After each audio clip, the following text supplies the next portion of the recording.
I'm here in the woods and I'm going to share with you, from my experience, why alcohol is so dangerous and why you should probably quit drinking. I'm here with Christopher. We were just taking a walk and talking. Hello. I want to start by talking to you about the disease leprosy. Stick with me because this is it's a little strange, but it's, to me, the perfect analogy for alcohol. In leprosy, people get a bacterial infection. And as you probably know, people who get leprosy lose body parts over time. But the reason they lose body parts is not because of a direct consequence of the bacterial infection or the bacteria. The reason they lose body parts is because they lose sensitivity. They lose pain sensitivity in their extremities. And so they're not able to protect themselves. And so you see these horrific pictures of people who have leprosy, and they might have lost their nose, their fingers, their toes, their feet. And it is solely for the reason that they don't experience pain, and so they are injured because of their lack of sensitivity, because that warning system was taken away. And I think this is the main danger in alcohol. Alcohol beautifully takes away pain and fear. And if you drink a lot, or maybe you have a family member who drinks a lot, they're drinking a lot for a reason. They do it because it works.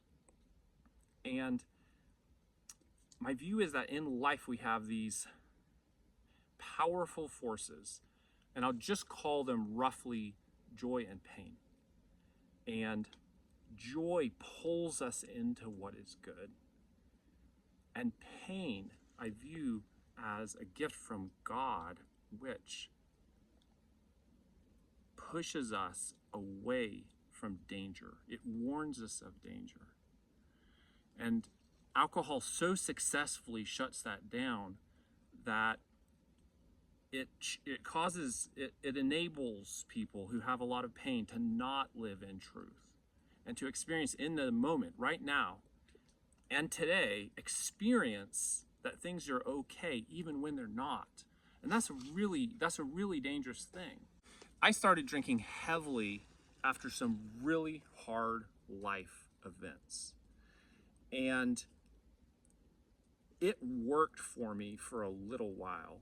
I was at a point after losing my family's home due to mold and having my twin babies born prematurely and in an extended hospitalization in the NICU, having relational troubles, never having really dealt with a lot of internal pain from my childhood, I was at a point where my daily existence consisted of almost constant overwhelm and pain and fear. And for me, drinking, even when I was alone, made it seem like things were okay. An analogy that's been really powerful for me, and this is something I heard right before I quit drinking.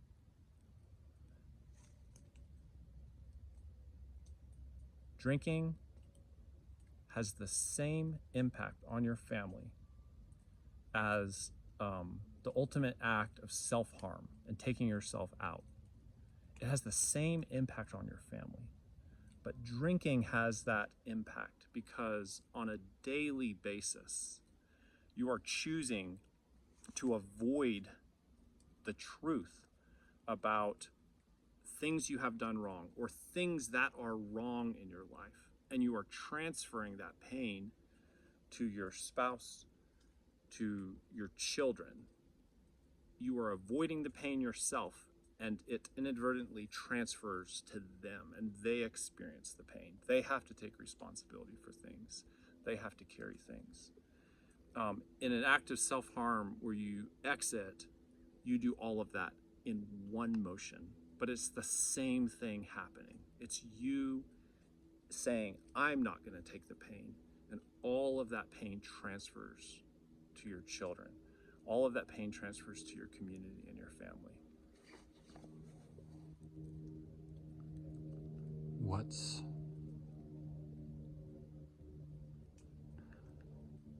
some of the wounding that was overwhelming that you needed to feel pain to see, and that you've seen since you started to allow yourself to feel that pain?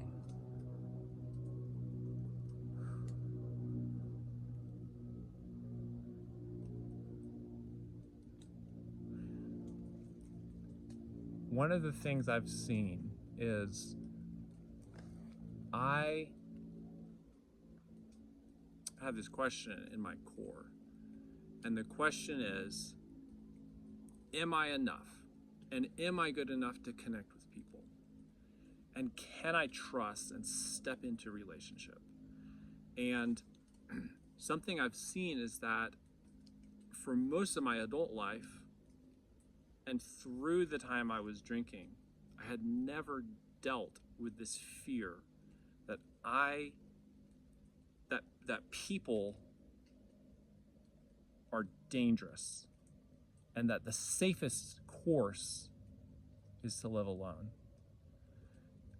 And that fear meshed perfectly with alcohol, because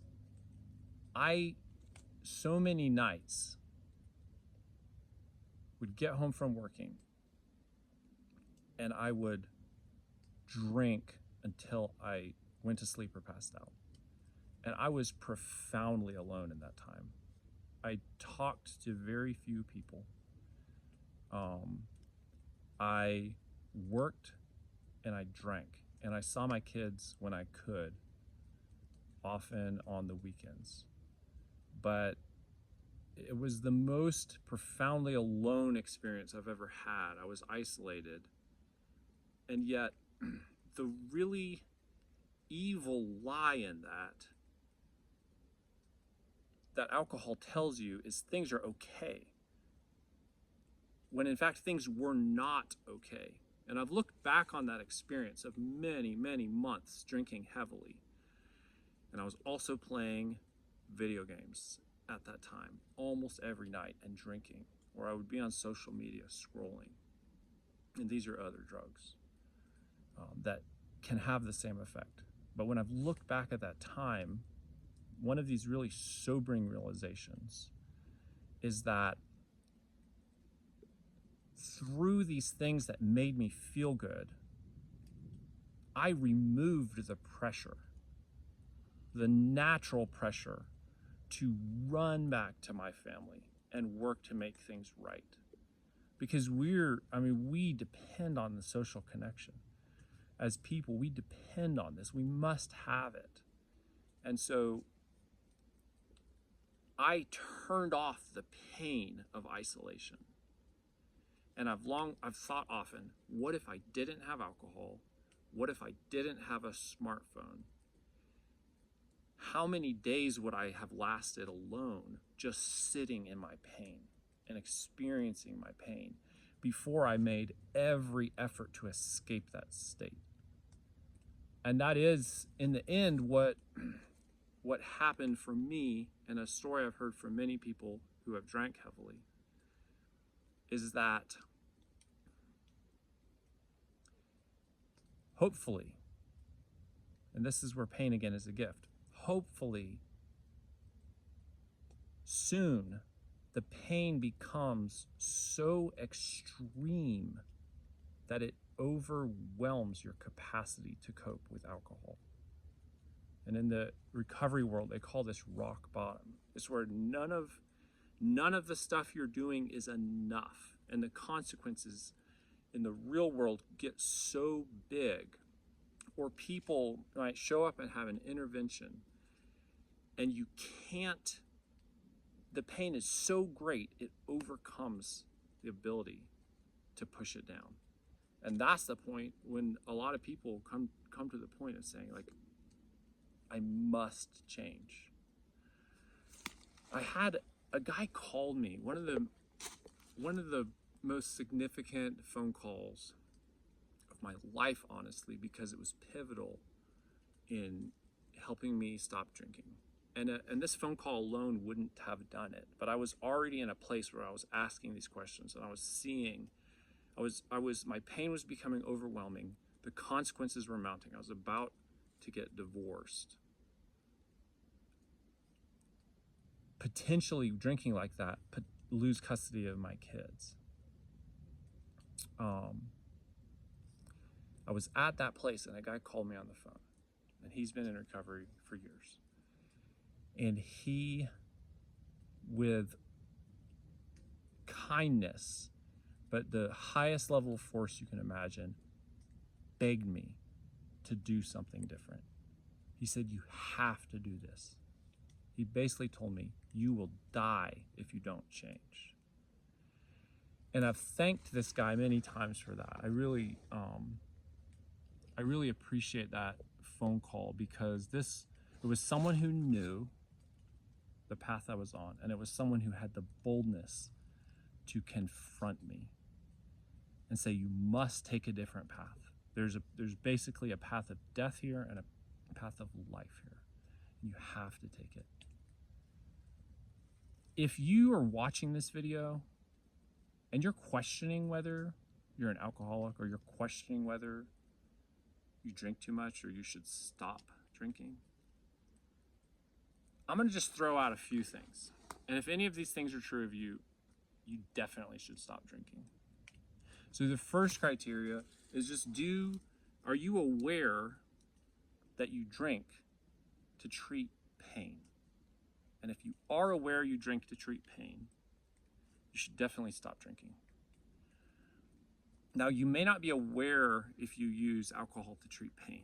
So I'm going to give you a few additional warning signs, which probably indicate that you do use alcohol to treat pain. One of those, a huge one, is if you have a hard time not drinking on any given day. If you're regularly drinking like 3 or 4 drinks every day, and it's hard to take a day off, you should stop drinking. If anyone in your life, especially a spouse or a partner or your kids, has told you, hey, I think you're drinking too much, then you're definitely drinking too much. And you have some stuff there you need to reckon with.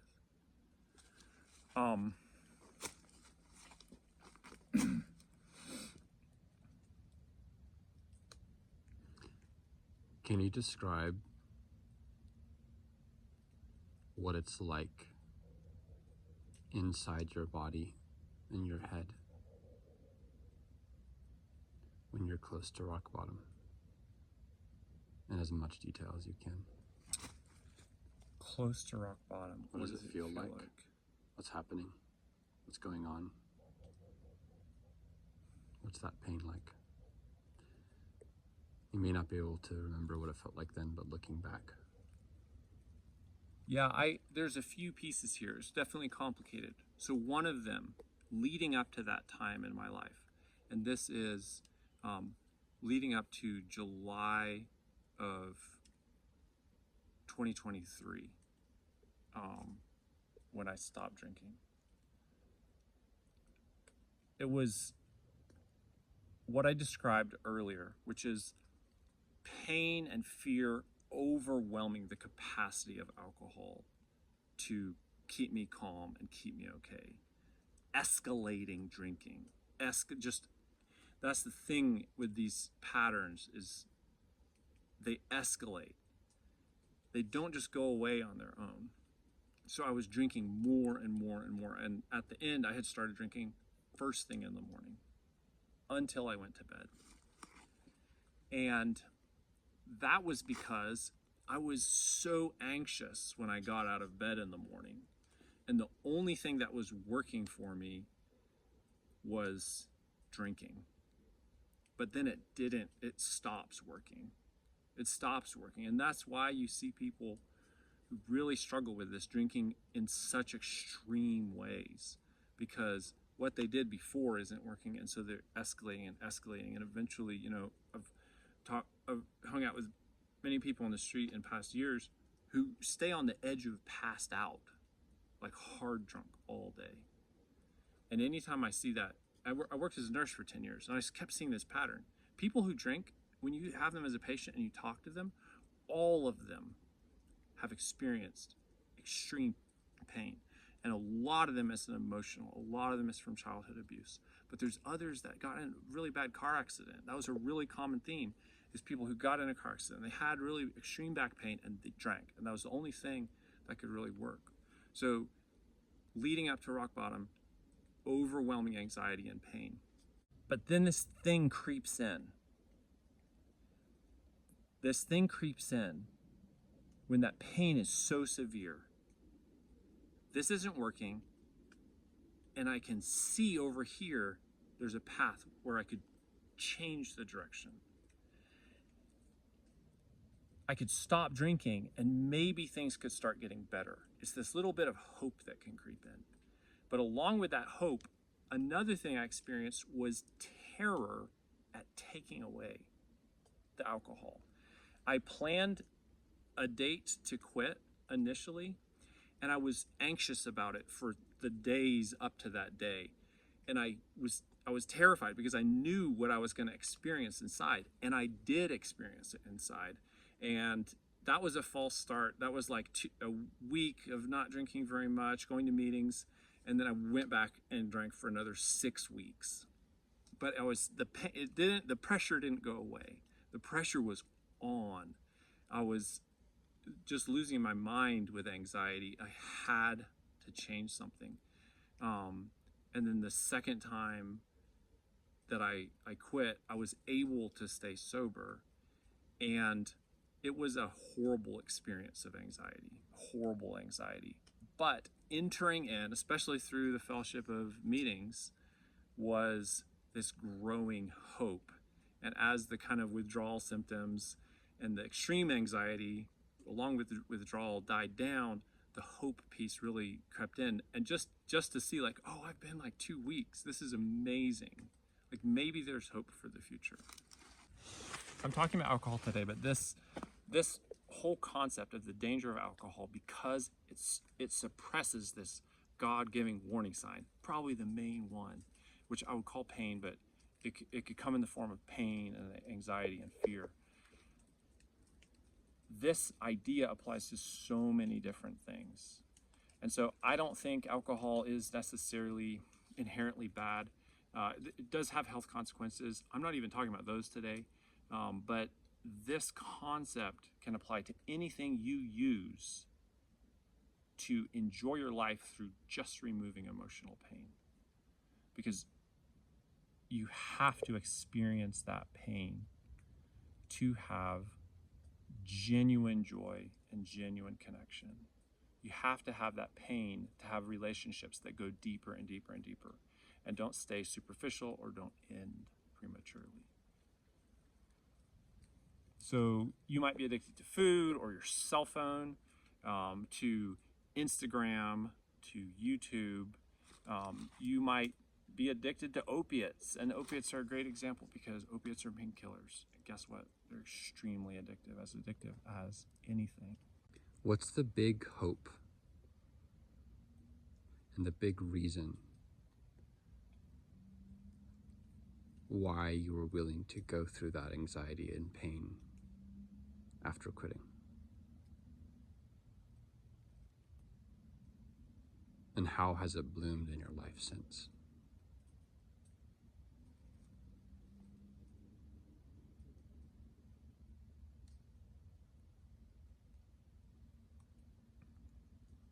Why quit? Why suffer? Yeah. Why choose the pain? Yeah. What makes it worth it? What makes it worth it for you? Yeah. For me, it was choosing to believe and to hope that I could experience something I've never experienced, which is I could feel the pain, and I could also have connection and joy in my life. And for me, it was immediately that I was gonna lose the thing that I had supposedly prioritized first in my life, and that is the connection with my family and my marriage, connection with my wife, and my connection to my children. And I came to believe that I could walk back into a good connection with them and actually have a good life, because the perspective of drinking every day is self-harm. It's a belief that there isn't hope apart from suppression today of the pain. It's a belief that this life with joy and with pain can be good, and you can have connection. So it was essentially hoping for a better life. And the thing with alcohol is that alcohol makes it impossible to make clear, good decisions. It brings out your worst self, because when you suppress pain and then you are just disinhibited by the effects of alcohol, you do the worst things that you ever thought you would do. You do things that you never thought you would do. And so since stopping drinking, my life has not bloomed into some amazing and perfect reality. But what I'm doing every day is holding the hope that I'm walking towards this life and walking into this life that I love and can love, and that I'm on a daily basis making better decisions for my children and making better decisions for my family, and that I still carry the pain. It's not like the pain is gone, but I am making moderately optimized decisions every day that involve stepping into connection instead of pushing the pain down, that involves sharing the pain. I believe that if you think you're struggling with drinking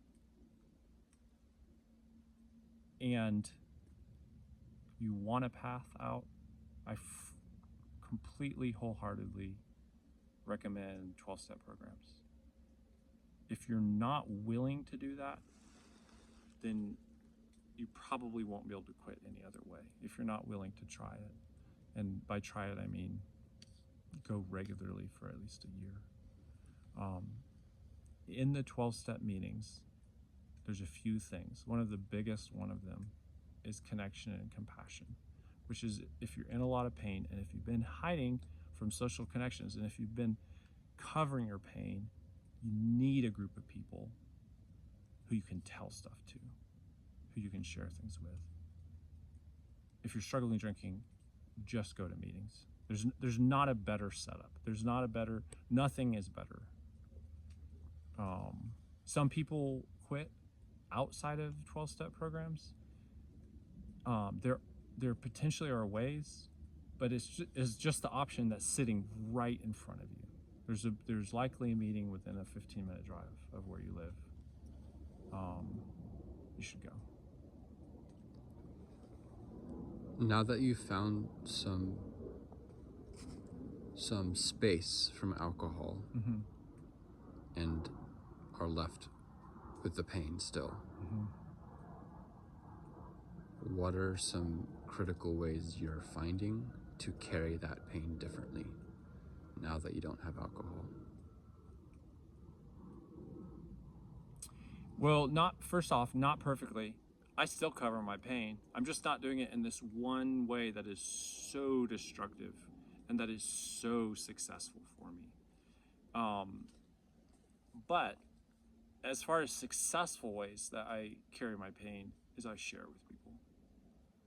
So something that I try to do is in a few close relationships, which I have been deliberately and carefully developing and maintaining as necessary for my life, as a necessary thing for me to stay alive. I try to push these boundaries of not being alone in my pain. So here's an example. Something I've almost never done in my life is feel free enough in a relationship to say, I'm having a terrible day. I'm afraid right now. And that's a boundary I've repeatedly pushed over in these relationships, which is when I'm terrified and when I feel alone, to share that with people. Like, there's days I've group texted all of my siblings and then a few other friends and just said, I am dealing with the thing today. This is the fear. It's just welling up in me. Like, I can almost not function at work. And that's a huge step forward for me. And it also builds connection with people that's real. Because then they can step in and support you in the ways that they're able. And it's a message to me that I'm not alone. When people can just step into that just a little bit. I don't have to be alone in this stuff. That's probably the biggest ways is that social piece, close relationships, regular, often daily contact with people. For me, another of the biggest ways I've dealt with my pain is in prayer. And it's a parallel, honestly, because to the extent you can't be vulnerable with any person, I think often people struggle to be vulnerable to God. And I've had that experience where I didn't even know that or think that way, but I have likewise walked in my prayer life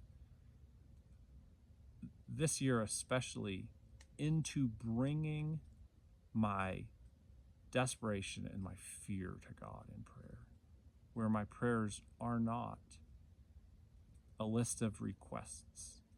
They are just me begging for God to give me his grace and to help me keep my eyes on him, to sustain me in walking through each day. Like, we need him every day, in every moment, like to sustain our lives. I'm so grateful to not be drinking now. I can't tell you, for a solid 12 months, every time I walked into a gas station,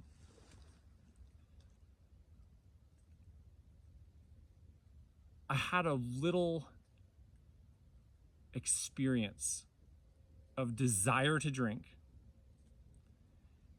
and also this gratefulness that I was not going into the gas station to buy alcohol. And I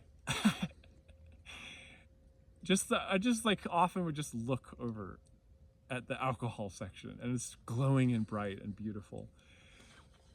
And I would, especially in the first months, I would think, man, I really want to drink. But now it still happens every few times that I go into a store or a gas station, is I'm actually happy when I see it, because I'm like, oh, I'm not gonna get drunk today. I'm actually trying to walk into new things in my life. And it is messy. It's messy. And when you screw yourself up that bad and cover your pain for so long, you none of it goes away. You still have to deal with all of it.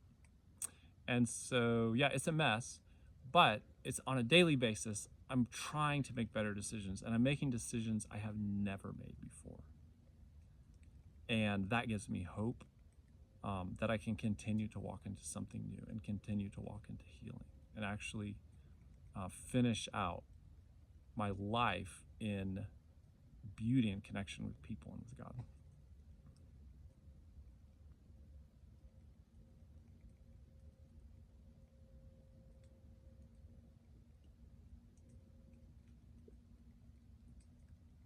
I think maybe that clip should go at the very beginning. That gives me hope that I can finish out. Or, if we want to get goofy, hit the button, hit it again, and I'll do the whole thing again in a little more relaxed state.